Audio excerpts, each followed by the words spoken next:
ఒక వేడివేసవి మధ్యాహ్నం ఒక నక్క ఆహారం కోసం అడవంతా తిరిగింది.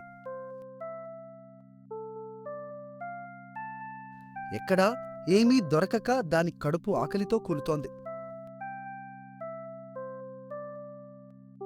అబ్బా, ఎంత ఆకలిగా ఉందో! ఏదైనా తినడానికి దొరికితే బాగుండు. నడుస్తూ నడుస్తూ నక్క ఒక అందమైన తోటకు చేరింది.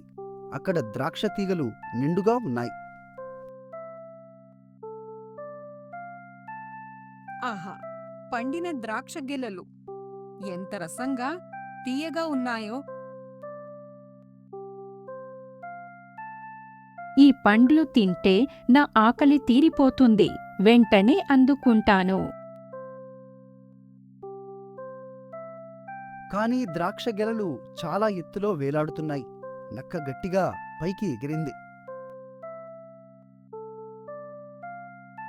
అమ్మో, అందలేదు. మళ్ళీ ప్రయత్నిస్తాను.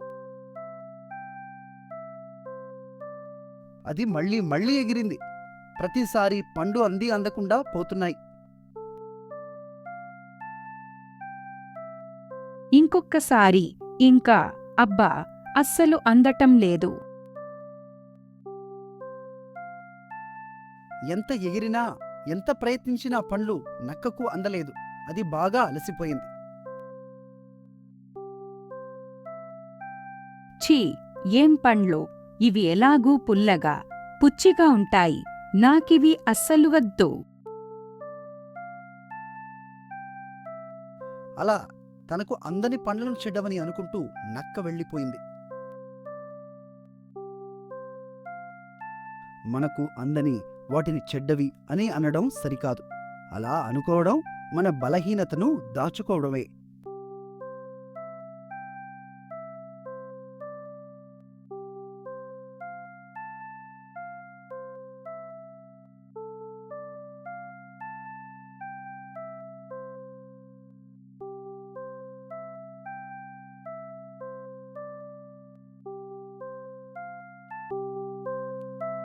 ఈ కథ నచ్చిందా? అయితే మమ్మల్ని ఫాలో అవ్వండి, సబ్స్క్రైబ్ చేయండి. మళ్ళీ కొత్త కథతో కలుద్దాం.